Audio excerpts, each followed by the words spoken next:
go ahead and show you guys how I make chamoy de mango. Actually, be my second time making it.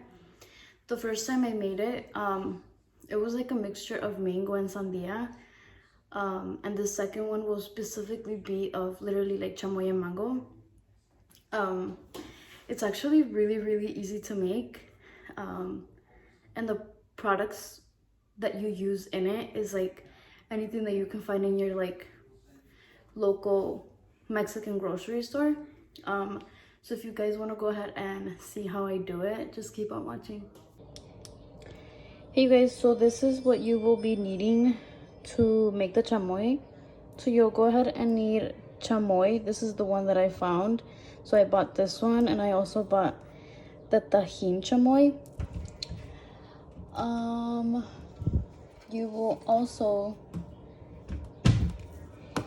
be needing tajin, some lucas mango, and some pulparindo mangoes. I actually used 10 of these.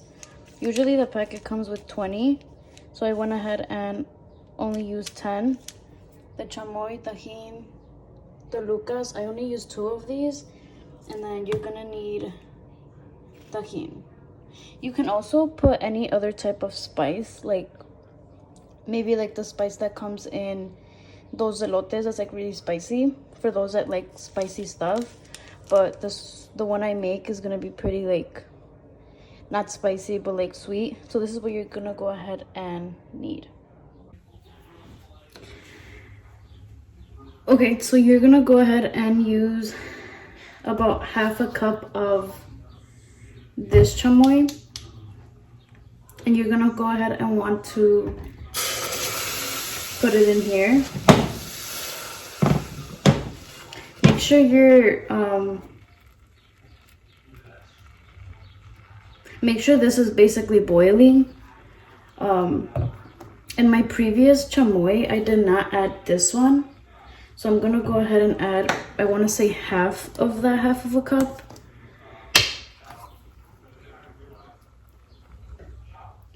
So maybe about this much, maybe just like that. So you see how that looks. And then we're gonna go ahead and use the 10 pulparindos, and you just add them to it.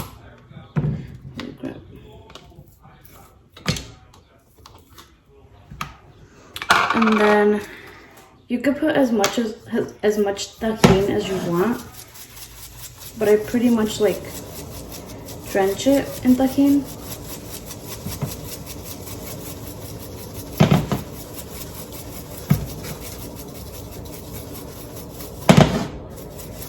That's about it. And then you're gonna go ahead and put in your lucas mango.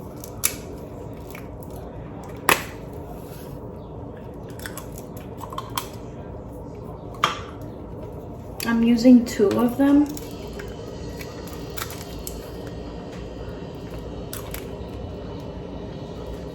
It was basically just like start letting it to boil. Basically like moving everything around.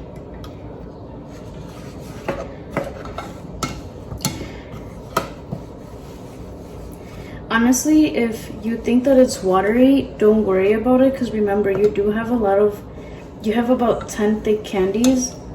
So when it's actually done, it will get like, you'll have to sit it down for like about 20 minutes. And when it sits down, it like gets way more thicker. So don't worry about it being a little watery when it comes out, because when it sits down, it will basically thicken up. For this amount of chamoy, I would suggest just putting 10 pulparindos, and if anything, maybe putting a little bit more of chamoy, like very little, hardly anything, just to make sure that everything is like equally done.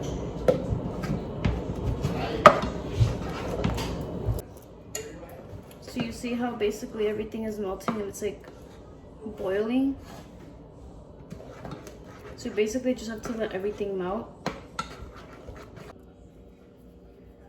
Okay, so you guys see how it basically just melted up and it's like pretty thick. If it's watery like that, don't worry, just because when it sits in the container you'll put it in, it's gonna go ahead and get a little bit more thicker. So don't worry if it's this watery, just leave it like that. So we're basically done. We're just gonna go ahead and put it in a container. Okay, so I let this sit for about 10 minutes already. And as you can see, the consistency gets a little bit more thicker within the time sitting down. Like, it was a little watery in the bowl, like in el sartén estaba más like watery. But right now, like, it got way more thicker just because, remember, it's candy, so like, obviously use candies and like literally watermelon with chamoy. I want to say you could use about a spoon for candy, or maybe like 2 spoons, and then literally just like mix it up.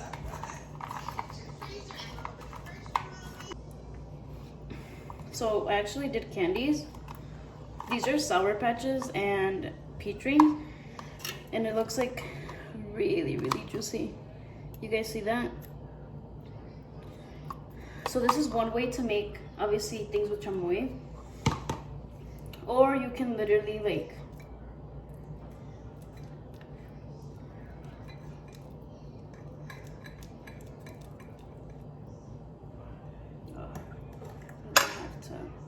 do this. And let me tell you guys, like, if this chamoy gets a little hard, you can add more chamoy to it, just because remember, it is candy, so it does get really thick and it might get a little hard. But as long as you keep like adding little bit by little of chamoy, like, it will be pretty thick.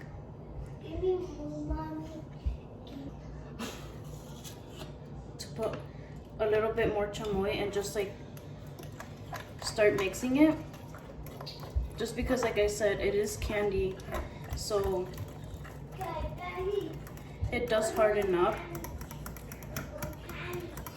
This first one I made, I had to kind of remake it because I made it so like really harsh. But then the second try, like, it came out like really good. Like the one I have right now, I have another one at the moment, and that one is actually like super like good because I actually had to add like more chamoy so it can get a little bit like more watery, because it does get a little hard. So if at the end your chamoy gets hard, just add a little bit more of that chamoy so it can loosen up. So you see how it's like, because it was starting to get a little hard, so that's when you have to add a little bit more of the chamoy. I already cleaned this, but another way is to obviously like do your beers. No, mommy, me do it, mommy. Put it, mommy. So this is another way. You obviously do some beers, all types of fruit. Obviously you can do candies. But other than that, it's actually really easy to make. This is a really short video on teaching you guys how to make it.